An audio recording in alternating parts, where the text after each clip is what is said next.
সন্ধেবেলার টিফিনে এই রেসিপিটি বানিয়ে দেখুন। সবাই আপনার বুদ্ধির তারিফ করবে আর বাচ্চারাও দেখবেন চেয়ে চেয়ে খাবে। এতটাই টেস্ট হয় এই রেসিপিটি, বানানো ভীষণ সহজ। 1 চামচ তেল দিয়েই মাত্র দেখবেন বাড়ির সবার জন্য হেলদি একটি টিফিন রেসিপি তৈরি হয়ে যাবে। সকাল বা সন্ধে যে কোনো সময়ই এই রেসিপিটি বানিয়ে খেতে পারেন।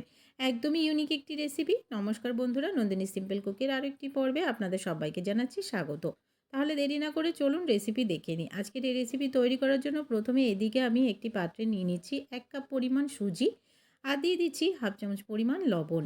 এখানে নিয়ে নিয়েছি উষ্ণ গরম জল। এই গরম জলটা দিয়েই এই সুজিটাকে মেখে নেব। তবে অল্প পরিমাণে জল দিয়ে সুজিটাকে প্রথমে একটু নাড়াচাড়া দিয়ে নিচ্ছি। তো আর এখানে জলের প্রয়োজন হবে না, এই জলেই কিন্তু মাখাটা হয়ে যাবে বলে। তো আমি এই জলেই সুজিটাকে খুব ভালো করে একদমই সফট করে মেখে নিচ্ছি।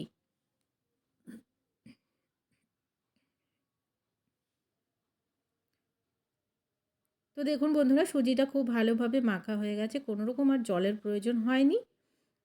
এবারে আমি এই সুজিটাকে ঢাকা দিয়ে এক সাইডে রেখে দিচ্ছি যেন একটু সফট থাকে আরও। তো এদিকে নিয়ে নিয়েছি দুটো সেদ্ধ করা আলু। আলুটার খুব ভালো করে জল ঝরিয়ে নিতে হবে। এখানে একটা আমি গ্রেটার নিয়েছি, এই গ্রেটারের সাহায্যে আলুগুলোকে খুব ভালো করে গ্রেট করে নেব। একটাও যেন আলুতে বড় অংশ না থাকে সেদিকে খেয়াল রেখে আলুটাকে খুব ভালো করে গ্রেট করে নিতে হবে। আলুটা গ্রেট করে নিয়েছি। এখানে দিয়ে দিচ্ছি পরিমাণ মতো লবণ, 1/2 চামচ কাশ্মীরি লাল লঙ্কার গুঁড়ো, দিয়ে দিচ্ছি 1/2 চামচ চাট মশলা আর দিয়ে দিচ্ছি 1/2 চামচ চিলি ফ্লেক্স। এখানে কোনো রকম হলুদের ব্যবহার করা যাবে না। তো খুব ভালো করেই হাতের সাহায্যেই আমি এই আলুটাকে মেখে নিচ্ছি। আর যদি একটাও বড় অংশ থাকে সেগুলোও হাতের সাহায্যে ভেঙে নিতে হবে। বড় অংশ থাকলে কিন্তু রেসিপিটি একটু অসুবিধা হবে করতে। তো আলুটা মেখে নেওয়া হয়ে গেছে, চলে এলাম ডোটার কাছে। তো ডোটাও ভীষণ ভালোভাবে সফট হয়ে গেছে। এখান থেকে আমি দুটো লেচি করে নেব একটু বড় বড় করে।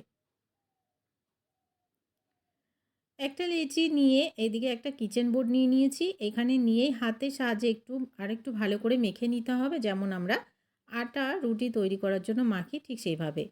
একটা গোল বল তৈরি করে নিলাম। অল্প পরিমাণে একটু আটা ছড়িয়ে দিয়ে একটা রুটি তৈরি করে নেব।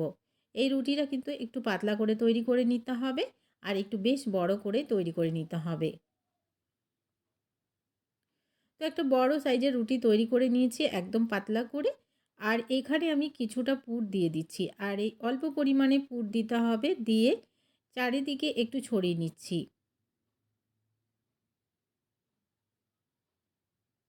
তবে খেয়াল রাখবে এই আলুতে যেন এক ফোঁটাও জল না থাকে। এবারে আমি এই রুটিটাকে মুড়ে দেব। মুখগুলোকে দু সাইডে যে মুখগুলো আছে সেই মুখগুলোকেও বন্ধ করে নেব। তো দুটো রেডি হয়ে গেছে বন্ধুরা। এদিকে একটা কড়াইতে জল গরম হতে দিয়ে দিয়েছিলাম আর ওপরে একটা ছিদ্রযুক্ত প্লেটের মধ্যে এই দুটো রেসিপিকেই আমি দিয়ে 10 থেকে 15 মিনিট মতো ভাপে সেদ্ধ হতে দেব। পুরোপুরি 15 মিনিট পর আবারও দেখে নিচ্ছি যে তৈরি হয়েছে কি না। তো দুটো রেসিপিই কিন্তু খুব সুন্দরভাবে সেদ্ধ হয়ে গেছে। নামিয়ে ঠান্ডা করে নিচ্ছি। তো বন্ধুরা, খুব ভালো করে ঠান্ডা করে নিয়ে তবেই কিন্তু পরের প্রসেসটা করতে হবে, না হলে ভেঙে যাবে। তো একদমই পুরোপুরি ঠান্ডা হয়ে গেছে। আবারও কিচেন বোর্ডের উপরে নিয়ে একটা ছুরির সাহায্যে আমি কেটে নিচ্ছি। একদমই পাতলা পাতলা করে আর ছোট ছোট পিস করে কেটে নিতে হবে ঠিক এইরকমভাবে। তো আমি সবগুলোকেই কেটে নিলাম একই সাইজ করে। এদিকে একটা ফ্রাইং প্যানে 1 চামচ পরিমাণ তেল দিয়ে খুব ভালো করে ছড়িয়ে নিয়েছি। এখানে দিয়ে দিয়েছি একদমই অল্প পরিমাণে গোটা জিরা। খুব কম পরিমাণেই দিতে হবে, খুব বেশি দেওয়া যাবে না। অল্প পরিমাণে দিয়ে দিচ্ছি পেঁয়াজ কুচি। পেঁয়াজটাকে একদমই ছোট ছোট করে কেটে নিতে হবে। পেঁয়াজটা একটু সফট হয়ে যাওয়া পর্যন্ত নাড়াচাড়া দিয়ে খুব ভালো করে মিশিয়ে নিচ্ছি। খুব বেশি ভাজার প্রয়োজন নেই, শুধুমাত্র একটু সফট হলেই হবে। এখানে দিয়ে দিচ্ছি অল্প পরিমাণে লবণ। যেহেতু আমরা পেঁয়াজটা ব্যবহার করলাম তো অল্প পরিমাণে লবণটা দিতেই হবে। তো খুব ভালো করে নাড়াচাড়া দিয়ে মিশিয়ে নিচ্ছি। এবারে যে রেসিপিটি তৈরি করে রেখেছিলাম রেসিপিটি এখানে দিয়ে দিচ্ছি। এখানে দিয়ে দিচ্ছি 1 চামচ পরিমাণ সয়া সস আর দিয়ে দিচ্ছি 1 চামচ পরিমাণ টমেটো সস আর দিয়ে দেবো বেশ খানিকটা ধনেপাতা। দিয়ে খুব ভালো করে মিশিয়ে নিলেই কিন্তু রেডি হয়ে যাবে আজকের এই টিফিন রেসিপিটি। ভীষণ সহজ একটি টিফিন রেসিপি, ভীষণ হেলদি, খেতেও কিন্তু দারুণ লাগে। তো বন্ধুরা খুব ভালো করে মিশিয়ে নিলাম।